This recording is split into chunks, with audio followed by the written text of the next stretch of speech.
Hi, everyone. Welcome to our Facebook Live broadcast. I'm Steve Altishan, Director of Client Partnerships here at Pacific Cascade Family Law. And today I'm here again with attorney Darin Wisehart to talk about the difference between a Chapter 7 bankruptcy and a Chapter 13 bankruptcy, the advantages of each, and which may be the best for you. Hey, Darin, good morning. How are you doing today? Great. How you doing? Well, I'm doing well. We were a little earlier than usual. So, I'm only on my third cup of coffee, but other than that, I'm looking good. So before we start in, simple question that kind of arose as we were going through, the difference between a Chapter 7 and a Chapter 13. And, there are different types of bankruptcies. What's that about? Well, there are a bunch of types of bankruptcies. So when you start looking at the process of bankruptcy, most people are looking at Chapter 7 versus Chapter 13. That's where probably 90% of the people that I speak with are in that range. Now, there are definitely some other ones. There's Chapter 11, Chapter 12 for farms, Chapter 11 for businesses and people with a lot of assets. There are other chapters that we could sit and talk about, but most people that come in, we're talking Chapter 7, Chapter 13, and that's the skinny of which road's going to be best, and that's the beginning of the conversation. Well, that's the beginning of the conversation. Exactly right. So let's start with the Chapter 7. Just basically, let's kind of talk about how they work. Okay. The Chapter 7 has to do with liquidation. So this is most people that come through the office. The idea of bankruptcy in their head is you're going to take what you need, just the bare necessities. You're going to have that, and you're going to see if you can zero out that unsecured debt. And so that's what most people are coming to me to try to do. And that's the goal if it's possible.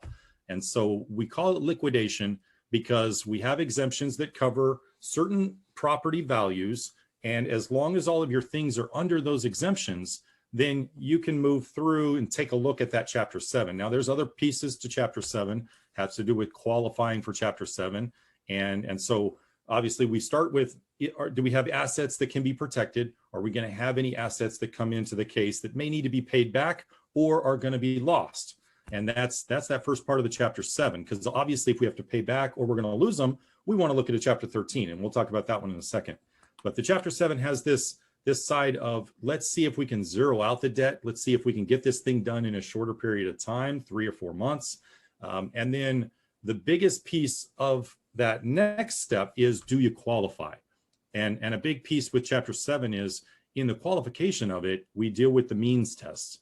And the means test was put in by Congress so that it allows people that are under the median income in your state of a family your size. So we're looking at your family. If we have a bunch of kids, you can make more. And there's numbers, they change a little bit every year. So a lot of attorneys don't memorize those numbers, but it's the median income. And it just says, at a family your size in your state, are you under that median income? And if you are, you qualify for 7 under those guidelines. So that's kind of the easy one. Then if you're a little over, sometimes there's some ways that an experienced attorney can look at that and say, there's a chance that we can put you into a Chapter 7 if it's the best thing for you. And of course, then the conversation shifts to, is there a benefit to a Chapter 13 that may not be there with the Chapter 7? And so that's kind of that next shift into looking at all 3 different views, which is what I try to do with every client. I always try to analyze what no filing looks like. I want to analyze what Chapter 7 looks like. And I want to analyze what Chapter 13 or potentially 11 looks like for them. You mentioned exemptions. Just what do you mean? What is an exemption? So exemptions are the really nice thing in bankruptcy for most people that I sit across the desk from. And when you're filing bankruptcy, what you're looking for is protections of your things, right? So a lot of people come into my office and they want their normal life to stay the same on the ground. They don't want things to change. And the best way for that to happen in bankruptcy is to allow the exemptions, which are these umbrellas of how much each category you can have. So for instance, with a car, it's around $4,000. With clothes, you get normal household goods and furniture and these things. You get a 401k exemption in a lot of states. It's huge. So you can, you can protect that 401k. You get these exemptions, and those exemptions are dollar amounts in each category that protect each item group is really what it is. And if you're over that exemption, then in a Chapter 7, you will either lose that, you'll have to repay that extra value. So those are kind of your choices. So if you have a really nice antique, Queen Mary type dresser, there's a good chance that it's got some significant value and it's going to be over the exemptions. And now we need to talk about, how do we protect that? How do we lose that? Or how do we repay that value over however long we can repay it? So let me get this straight. I have a car, it's worth $6,000 and the exemption is less than that. Okay. I can either say, okay, I'll give it to you, the judge or trustee or whoever runs a bankruptcy, to sell it and pay people, or I can take the extra value and just give that to you, or pay it back to the people. How? Yeah, and that's the trade-off, right? With a Chapter 7, the idea is that if you have, let's say, some people come to me with their car that they owned outright, and they tell me, I really thought I was doing a good thing by paying off my car. Of course, they didn't know they were going through bankruptcy when they did that. And so they have a car that's worth $10,000. Well, in my state, in Oregon, you can take that car and you're going to exempt the $4,000. Okay, so you start by exempting this certain amount. It's earmarked for cars. This is how much equity. If your car is worth under $4,000, it's not even a conversation. It's not going anywhere. Nobody's going to take it. So you don't have to worry about it with the bankruptcy. But in this scenario, your car's worth $10,000. And so you've got $6,000 of extra above the car exemption. Now, the beauty is, if your state is taking the federal exemptions, because there's different levels of exemptions. Of course, they want to make it complex, right? They don't want to make it easy.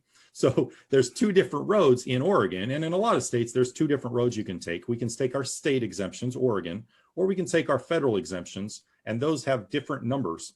But the beauty of a federal exemption is it has its value of protection for the car up to the $4,000. And then, it's a little more than that, but and then you take that extra value and you can use what's called the wild card. And the wild card is used for anything in that bubble. And so, of course, if you have somewhere a little over 13,000, 14,000, somewhere in that ballpark, you're doing fine because you can protect. But if you've got one of those, every once in a while, I get somebody that has a vintage car or something that's really, really nice, it's going to be over the value. And then what you need to do is you need to think about whether you file a 13, because that's going to allow you to keep the thing and pay it over time, or we're just going to pay the value. And you can even give an option of just handing the car back. Then they give you your exemption amount. They pay off the creditors with whatever's remaining. And so that's the trade-off with the liquidation, with the Chapter 7 bankruptcy. I like that. I like the wild card makes sense. I mean, as a fantasy baseball rotisserie guy, that's the utility player. It is. That's the one you can get when you don't qualify for anything else. Absolutely. So, or the flex player as a wide receiver in football, right? That's exactly it. That's exactly it.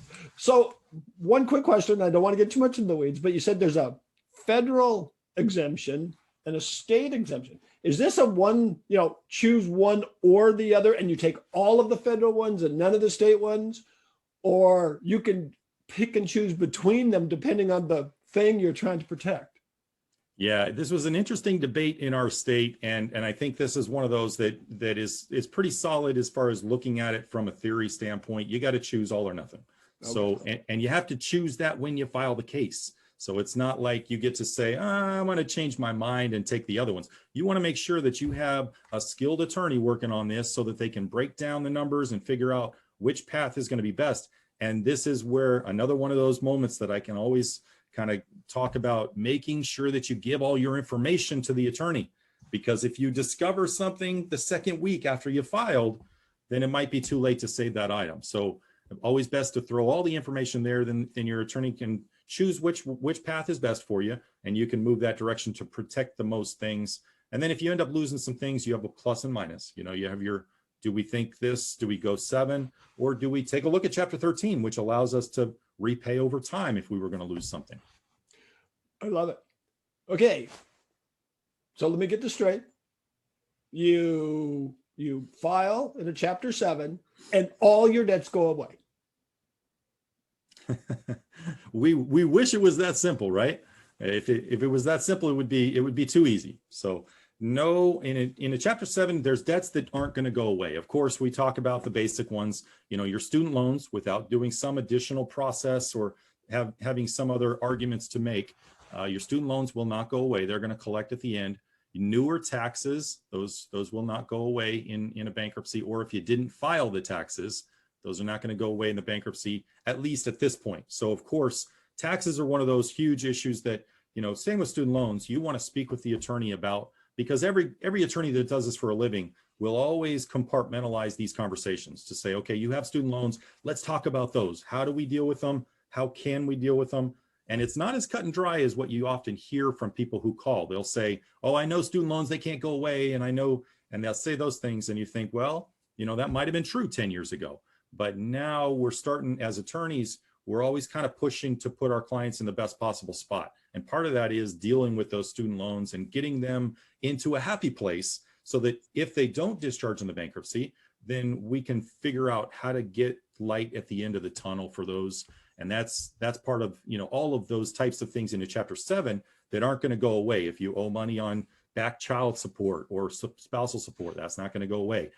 There's some of these things that will be there, and that'll be categorized by your attorney as you get prepared to file, so that you can figure out what you're going to need to deal with in 4 months, assuming you get through the quick bankruptcy to take care of that credit card and medical debt and all that other stuff that gets put in that bucket.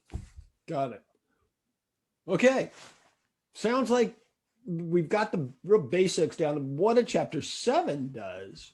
And as we were doing this, you were talking about chapter 13. So let's go there. What is a chapter 13 bankruptcy, obviously, and how does it differ than a chapter 7? So the chapter 13 is the path that you have to go if you don't qualify for the means test. So you have to go 60 months, and it allows you to do a few things that a chapter 7 does not allow you to do. So sometimes it's even in your interest to do a 13, even though you qualify for chapter 7, and it allows you to do a shorter chapter 13, which is that 36 month. And then you can choose between 36 up to 60, depending on what's in your best interest, right? So that'll be a discussion between you and your attorney.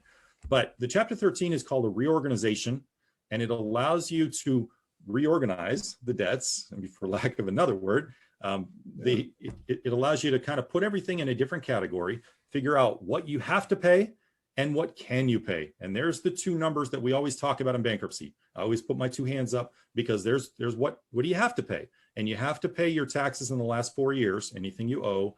You have to pay any back child support or spousal support. You have to catch that up over that plan. And what you're doing is you're paying 30 days after you file your chapter 13 case, you'll pay your trustee the first payment. And what we try to do is put it in equal monthly payments. Now, another beauty of the chapter 13 is it allows some flexibility. So if we can't make that solid payment in the beginning, it might allow us to bump up a payment after a month, 2, a year, 2 years, whenever we think maybe there's going to be more income. Maybe you're going to start getting Social Security in 2 years, or, we can create a plan that has what's called a step up. And that allows us then to figure out how we're going to get paid what we have to pay in these equal monthly payments over that 60 months. And then the other equation is, what can you pay?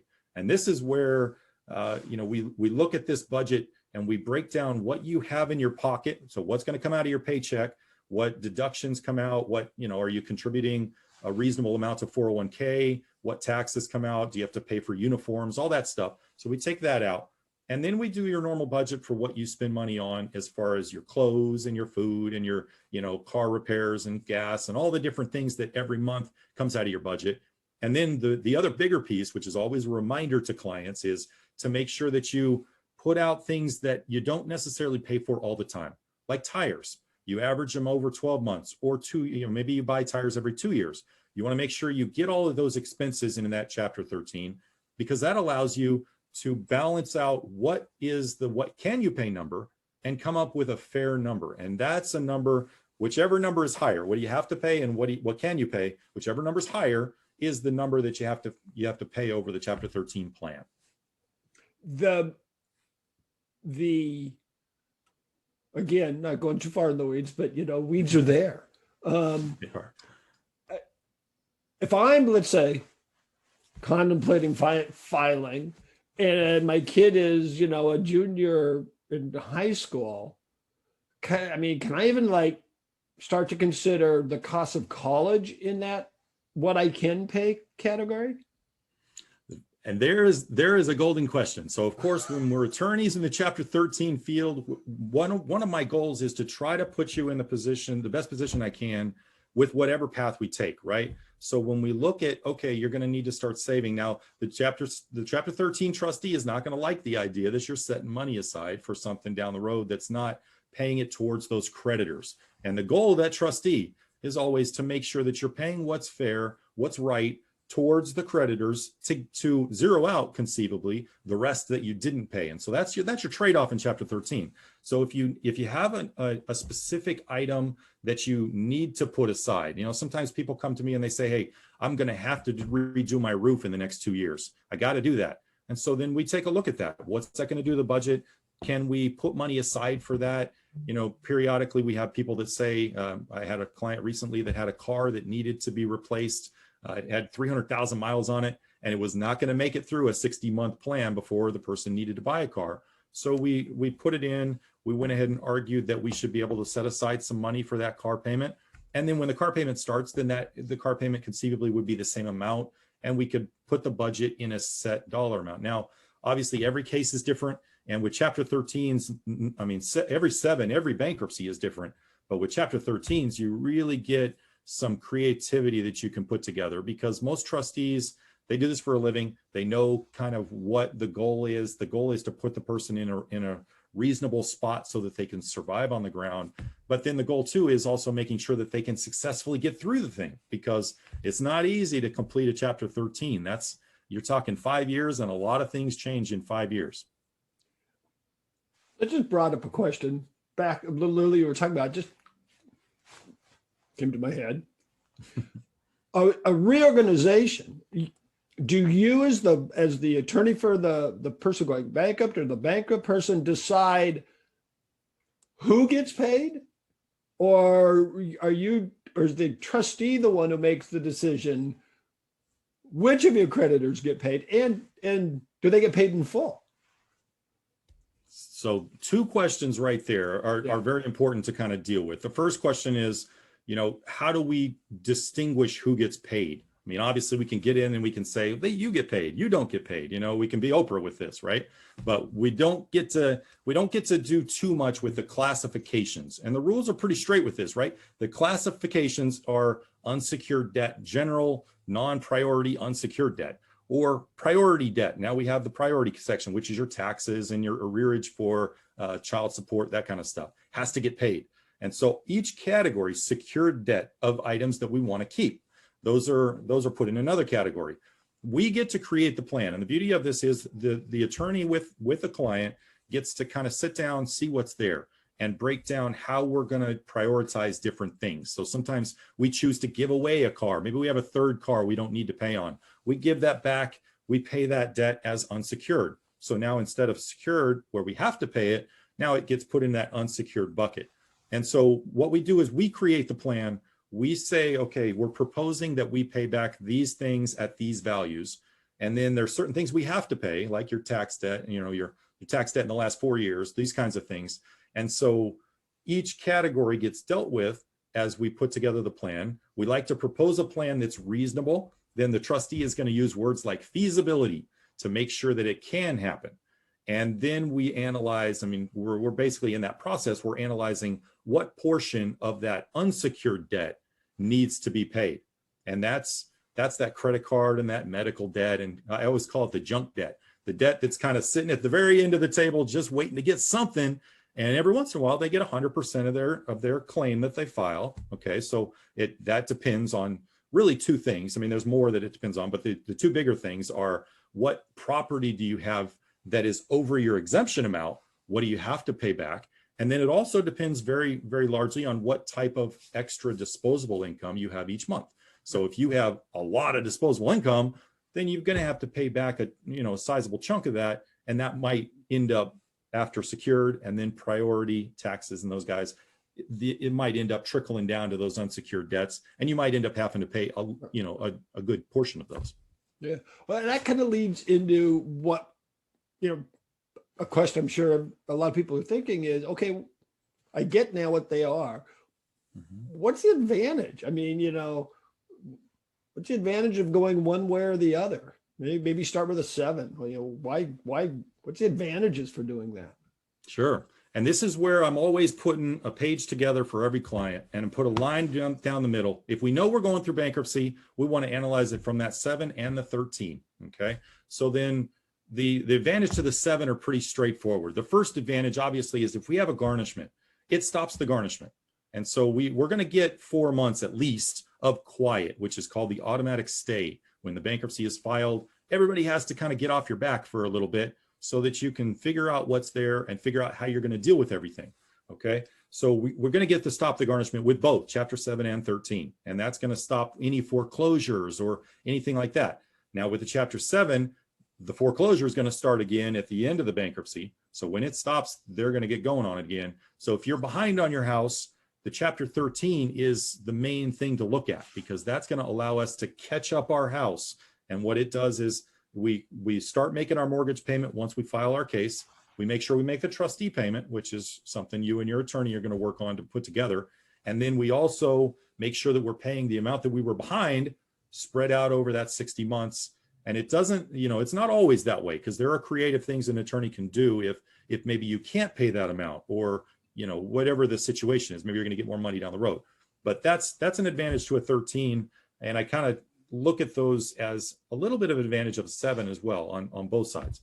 The other advantage to a 7 is it's shorter. So you're only talking 3 to 4 months, which is obviously going to be cheaper for your attorney. And they can usually give you a flat rate for the whole start to finish process, as long as it happens pretty smooth. A lot of attorneys will give a flat rate. They won't bill hourly or any of that kind of stuff. So that's a nice advantage to know what dollar amount you need to pay to the attorney and to fees. That's the target to hit. And it's a shorter process. So you're out of the thing in 4 months, free to do whatever you want after the end of that thing. It also, you have a few other benefits with the Chapter 7, but most of them hinge on that idea that it's a shorter process. Yeah. But you have some significant disadvantages too, depending on what type of debt you have. And the beauty of the disadvantages is they can be dealt with the Chapter 13. So if you have items that are non-exempt, then you can pay them off in a 7, but it's going to be a shorter period of time, because that Chapter 7 trustee, they want to get paid quick. They want to get done with the case. They don't want to have that case open for 3 or 4 years. With the 13, it's designed to allow you to do that for 3 to 5 years. So you can look at the 13 to pay off the debts that weren't going to go away with the 7. And that's one of the big advantages of the 13, obviously. Mm-hmm. Yep. And when you look at the advantages of the 13, there are a bunch of them. One is that it usually requires less down. A lot of attorneys are creative to say, okay, you're going to pay me this much up front when we get started, and then you can pay a little over time. And the attorney fee will be added to your trustee payment, which allows you then to ball it all into one payment and to just get things taken care of. And that's one of the reasons why some people will come to me with a lot of income. They just want to put it into one payment. It's a little bit like a consolidation. The difference is all of the creditors have to come to the table. They don't have a choice. With consolidation, they get to choose whether they want to come to the table. And the other beauty of the 13, even at 100% payment, is that you only pay the claims that file. So when you notice the creditors, they get 70 days to file a claim. And on that 71st day, if they didn't file a claim, then they're not getting paid. And that's, that could end up saving some money. That's a benefit for the Chapter 13. Also a benefit is if you're behind on child support, you're behind on those, it'll allow you to catch it up without having to be garnished that huge chunk that most states will garnish you. They really sink their teeth in, and those are going to help. And it'll also help you to repay a car, or to maybe even pay the value of the car versus the value of the loan. Sometimes people come to me with a $30,000 loan on a car that's worth $12,000. And, if they bought that over 910 days ago, then you can say, well, wait a second, I should pay the value of that car rather than the value of the loan. And so it allows that kind of the forced negotiation. And then if you don't have the 910 days, if you've only had it 2 years, then obviously you'll talk about that. But then you might be able to negotiate sometimes with some creditors to see just exactly how flexible they're willing to be, or maybe just hand it back. Well, yeah, you talked about this. It seems like one of the real big advantages of a 13 is just in its ability to be flexible. The rules just aren't, it doesn't seem as hard and fast, and you have to fit into that square hole. Exactly. And there's one other major benefit. So with the chapter 7, I always say, once you get in the river, you're in the river. And you can't just say, I don't like this idea anymore, I'm gonna get out of the river. You can't do that. The trustee, they've got you, you're in, and whatever you can do legally, the trustee can do legally. So if you get in the river and you have a personal injury claim, if it's not exempt, then the trustee gets to liquidate that. If you have something that turns out to be worth way more than you thought, then maybe your house value is 150 to 200,000 instead of the 50,000 that you thought.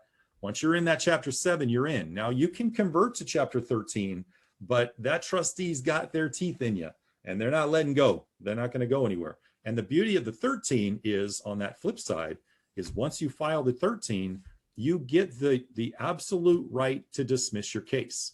And so at any time, if you get in there and you think, I don't really like where we're at, I don't like how this is going, I don't like the amount that I'm going to have to repay, whatever it is, you can take your cards off the table. You can hop out of that river, to use our river analogy. And that's a very good thing to have, because in the chapter 7, if you have an arguable amount of house value, of equity over your exemption, which is, between 40 and 50, it's all, it's different numbers for different states. Some states actually have a lot of house equity value that they protect. But if you have too much, then you can get out of these other cases. But in the 7, that trustee is not going to allow you to do that, and they may end up selling your house. So I always tell clients, when you have a house, you have to know the value of it before you want to go through a chapter 7, because you can roll the dice with the 13, but you do not want to roll the dice with a 7, or you might end up losing your house. And like you say, every case is different.